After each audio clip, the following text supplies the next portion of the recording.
Pues muy buenos días a todos y muchísimas gracias por asistir a esta rueda de prensa del Partido Regionalista de Cantabria, en la que vamos a adelantar las líneas principales a las que la presidenta de Cantabria debe de darnos respuesta en el debate de orientación política que, como todos saben, tendrá lugar el jueves y el viernes de esta semana que viene. Como siempre, los regionalistas, lo quiero dejar claro, somos transparentes.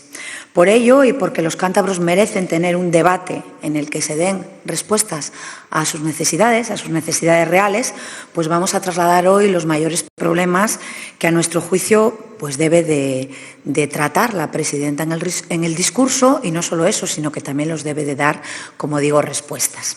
Les adelanto que los regionalistas vamos a presentar propuestas de resolución para intentar de alguna manera arreglar este desaguisado, y lo haremos porque es nuestro deber, como primer partido de la oposición, responder a los cántabros y poner encima de la mesa mejoras. Como les digo, Buruaga llega al debate del estado de la región con una legislatura de propaganda, de anuncios reciclados y de problemas sin resolver. Una legislatura en la que hemos visto muchísimo fuego de artificio, muchos anuncios, como decía antes, mucho humo y muy pocas realidades materializadas en estos momentos en el que ya han pasado 3 años. 3 años después, como digo, Cantabria tiene más titulares que resultados. La vivienda está más cara y es más inaccesible que nunca, el sector sanitario está tensionado y los proyectos estratégicos anunciados a bombo y platillo no tienen ninguna certeza. Proyectos que podían ser transformadores si fueran visibles, pero como les digo, a día de hoy solo son humo. Una humera constante con la que Buruaga ha tapado su inacción, su incapacidad y la falta de respuesta a los desafíos de Cantabria. La falta de respuesta a desafíos que Cantabria tiene que afrontar si quiere construir un futuro próspero. Desde el PRC nos planteamos este último debate de orientación política con un único objetivo: que los cántabros abran los ojos, que despierten, que detrás de esas bombas de humo lo único que hay son retrasos, incumplimiento y sobre todo una falta de gestión. Y presentar propuestas serias y posibles, como digo, que mejoren Cantabria. Buruaga prometió transformar y vitalizar esta Cantabria que ella decía que estaba dormida, y 3 años después la conclusión es que tiene la ciudadanía es clara: Cantabria está completamente paralizada y lo único que le sustenta es el maquillaje que pone la presidenta Buruaga. Porque Cantabria va al ralentí, claro que avanza, pero al ralentí. Avanza mucho más despacio que España en uno de los mejores momentos de nuestra economía nacional.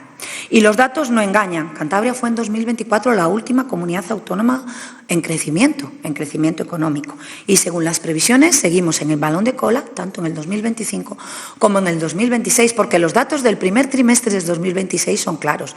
Mientras España crece al 0,6, Cantabria ha crecido 0,5. Por lo tanto, que no nos engañe. Por eso consideramos que Cantabria lo que no necesita es un discurso triunfalista de la presidenta, y sí necesita respuestas, necesita soluciones y, sobre todo, necesita algo que a día de hoy no tiene: un gobierno. Vamos a empezar por los 3 sectores que para nosotros son fundamentales en el debate. El primero, la vivienda, que es el caso más paradigmático. La vivienda resume el fracaso social del Gobierno de Buruaga. Alquileres disparados, jóvenes que se marchan y ausencia de soluciones eficaces. ¿Saben ustedes cuánto cuesta una media de alquiler de un piso de 90 metros cuadrados en Cantabria? Como media, 934 euros. Díganme con estos datos cómo una pareja joven, como una familia milurista, va a poder desarrollar su proyecto vital.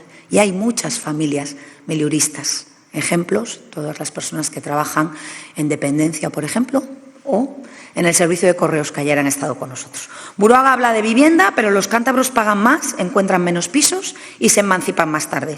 Y eso no lo dice ni el PRC ni Paula Fernández Viaña, lo dicen los datos. Cantabria es la anteúltima comunidad en el ranking de emancipación juvenil. La cifra es demoledora. Solo 1 de cada 10 jóvenes se pueden emancipar en nuestra tierra. El problema, además, se cronifica con los años. El bono de alquiler joven llegó a no repartirse por completo este año pasado, lo que indica que los problemas siguen siendo profundos, que no dan con la tecla. El Gobierno llega tarde al mayor problema que tienen muchísimas familias y vivir en Cantabria se ha vuelto en muchos casos imposible. El año 2025 el precio de la vivienda usada se encareció casi más de un 16%, el mayor aumento de todo el país. Este año, solo en el primer trimestre, el encarecimiento es del 14%, un punto por encima de la media estatal. Y la pregunta es clara: ¿qué medidas está poniendo en marcha el Gobierno para frenar esta escalada de precios que está expulsando a la ciudadanía de Cantabria? A día de hoy, ninguna. Los cántabros merecen un Gobierno que plantee medidas, que actúe frente a una dinámica que está lastrando el desarrollo de la vida de muchas personas, no solo de las jóvenes, sino de muchos cántabros que ya no son tan jóvenes. En la sanidad, pues la sanidad ya no aguanta más propaganda. Las demoras, la falta de profesionales, el deterioro de la atención exigen respuestas que no ha habido a lo largo de estos 3 años, cuando el problema se ha tenido desde el principio, sobre todo en nuestra atención primaria. Se prometió arreglar la sanidad, eso lo hizo Buruaga en primera persona, pero los cántabros siguen esperando consultas, pruebas, operaciones y, sobre todo, médicos en zonas rurales de Cantabria alejadas. El Gobierno presume de planes mientras los pacientes, como digo, sufren las consecuencias de una sanidad que cada vez está más tensionada. Como ejemplo, les decía, la atención primaria ha normalizado el abandono al que somete a la atención primaria. Es indignante que se ha pasado de intentar resolver el déficit, ¿no?, de médicos en verano y el cierre de los consultorios a comunicar qué días van a estar cerrados, y con eso nos quedamos tan tranquilos. La presidenta y el consejero de Salud han pasado de buscar soluciones reales a la atención primaria a gestionar directamente la precariedad que ellos mismos han generado en la sanidad rural. Por lo que se refiere a la atención hospitalaria, el deterioro de la atención hospitalaria es claro, y les puedo poner ejemplos. En el Tres Mares de Reynosa, día a día se va deteriorando cada vez más, se están amortizando plazas de médicos, la última una de un internista, y ya solo hay cirugía en especialidad de oftalmología, cuando hace 3 años había cirugía en urología y también en medicina general. Solo son ejemplos. Y Laredo, ahí tenemos el ejemplo de Laredo, operaciones sencillas de traumatología que se están derivando a Valdecilla, que está más tensionada que nunca. Y en relación con esto queremos saber qué pasa con un sector clave del presente y del futuro, como es el sector de la dependencia. Y ahí los regionalistas vamos a proponer un pacto cántabro para la financiación de la dependencia y para mejorar las condiciones laborales de este personal, para que se actualicen sus tablas salariales. Es necesario un nuevo convenio en Cantabria, un convenio que no tenemos, porque nos regimos por el estatal, un convenio en Cantabria para que este personal pueda dignificar su profesión y su trabajo hacia las personas mayores, fundamental en nuestra sociedad y fundamental en Cantabria. ¿Y qué decir de los proyectos estratégicos? Pues ahí está el proyecto Altamira, que se ha convertido en el símbolo del modelo de Buruaga. Grandes anuncios, poca transparencia y demasiadas preguntas a día de hoy sin ninguna respuesta. Fue el protagonista del debate del año pasado, y los grandes proyectos de Buruaga avanzan mucho más en las ruedas de prensa que en la realidad. No podemos vivir de maquetas, de promesas, de fotografías. Hay que ejecutar, hay que poner un calendario de plazos con garantías.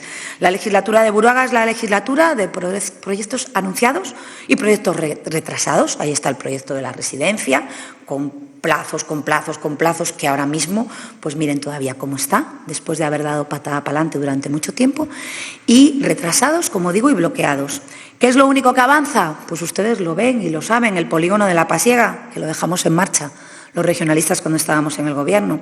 Incluso la intermodal, cuya financiación teníamos el compromiso de que iba a ser íntegramente asumida por el Estado, al final nos va a costar a los cántabros 30 millones de euros.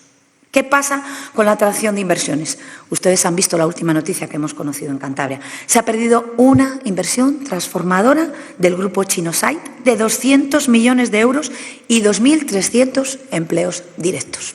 Eso es la realidad de la atracción en las inversiones del Gobierno de Buruaga. Cantabria está dejando pasar oportunidades. Crece menos que España, reduce el paro, pero con menos intensidad, y pierde dinamismo productivo. Algunos motores tradicionales que sostienen nuestra economía, como la productividad, la tasa de inversión o el tejido empresarial, están cayendo de manera preocupante. Y hay empresas que se están planteando abandonar Cantabria porque este Gobierno es incapaz de lograr la energía necesaria para poder desarrollar su actividad. Y esto es una realidad y esto es un hecho. Y se nos están pasando trenes. Mientras tanto, el Gobierno presume del paro bajo, pero oculta la cuestión de fondo. Menos industria, cifras de autónomos que están estancadas. Fíjense el dato. Con un plan de autónomos de 60 millones, tan solo hoy tenemos 10 autónomos más que cuando nosotros dejamos el Gobierno. Y eso es un dato objetivo. Salarios cada día más bajos, que no convergen con España y que suponen una continua caída del poder adquisitivo. Hemos conocido antes de ayer una noticia que habla de la caída de los precios y que dice que la más alta, de la subida de los precios, y que dice que la segunda más alta en mayo de España es la subida de precios en Cantabria, que sube un 3,7%. Solo nos adelanta Madrid, que sube un 3,8%. Porque en Cantabria hoy, es triste decirlo, tener un puesto de trabajo ya no te da para vivir, tal y como están los precios, como está el IPC. La gran pregunta es dónde está y qué hace el consejero de Industria mientras todo esto sucede. Arasti no está ni se le espera y le vemos todos los lunes en las comparecencias parlamentarias. Hay dejadez, hay resignación, hay falta de ideas y no se ve ninguna idea que revierta un retroceso preocupante en el sector productivo de Cantabria. Por último, la actitud política de este Gobierno. Buruaga ha convertido su trabajo y su política en la queja constante a Madrid como una coartada para tapar su falta de gestión en Cantabria. Todavía, después de 3 años, se sigue hablando de la herencia recibida y la continua búsqueda de excusas que ya no tapan 3 años de Gobierno, porque ya Buruaga debe responder por qué Cantabria está perdiendo el paso en esta legislatura. Cuando no tiene resultados, siempre buscan culpables. Cuando no tienen que gestionar, como digo, se refugian en los anuncios, en la propaganda y en el humo. El PRC va al debate a poner la verdad frente a la propaganda, gestión frente a excusas y Cantabria frente al conformismo de nuestra presidenta Buruaga. Vamos a hacer propuestas de resolución que intenten, como digo, cambiar este panorama político. Buruaga nos quiere vender estabilidad, pero lo único que ha sido capaz de ofrecer a lo largo de estos 3 años es parálisis, es retrasos, es incumplimientos y una clara falta de gestión de todo su Gobierno. Cantabria merece un Gobierno que haga menos anuncios, Cantabria merece un Gobierno que dé más soluciones. En definitiva, Cantabria merece mucho más.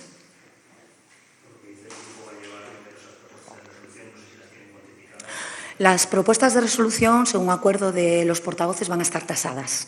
Cada grupo parlamentario va a tener 30 propuestas de resolución de cara al debate. Lo que sí que anuncio es que nuestras propuestas van a ser de calado. Como les digo, una de esas propuestas va a ser pedir ese pacto en materia de dependencia de todos los sectores, de los grupos políticos, de las empresas, para mejorar ese trabajo digno que hacen las trabajadoras de la dependencia y también para mejorar en este momento la situación de las residencias en esa necesidad que tienen de adecuación de los precios. En cuanto al tema de vivienda, que estimo que es un problema a nivel nacional, la ocupación que está habiendo en estos casos concretos que vive en Cantabria, se plantea alguna forma de impulsar alguna reforma del Código Penal o algo parecido para que no salga tan barato ocupar una vivienda que es de otra persona. Bueno, esa propuesta ya la ha hecho el PRC en este Parlamento. Hay resoluciones de la pasada legislatura. Además, fue nuestra diputada Rosa, la alcaldesa de Polanco, precisamente pidiendo esa reforma del Código Penal. Se ha hecho desde aquí, desde Cantabria. En la pasada legislatura, al menos 2 propuestas que recuerde. Ahí queda, en papel mojado. Pues porque hay que hacerlo en el Congreso de los Diputados, porque realmente es allí donde se tiene que reformar el Código Penal. No obstante, nosotros, en la modificación de la Ley de Vivienda, en las enmiendas que vamos a presentar a esta ley, que como ustedes saben, y yo ya he comparecido con este asunto, la queremos dar la vuelta a 180 grados, ya establecemos una propuesta que garantice al arrendador y que pueda con garantía sacar esas viviendas al mercado y con seguridad jurídica que se la tiene que dar la Administración. Y esa va a ser una de nuestras propuestas que vamos a llevar a esas enmiendas de la Ley de Vivienda.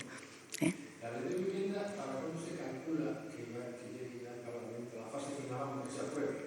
Bueno, nosotros esperemos retomarla en septiembre y desde luego que los regionalistas lo hemos dicho muy claro. Cantabria necesita una ley de vivienda.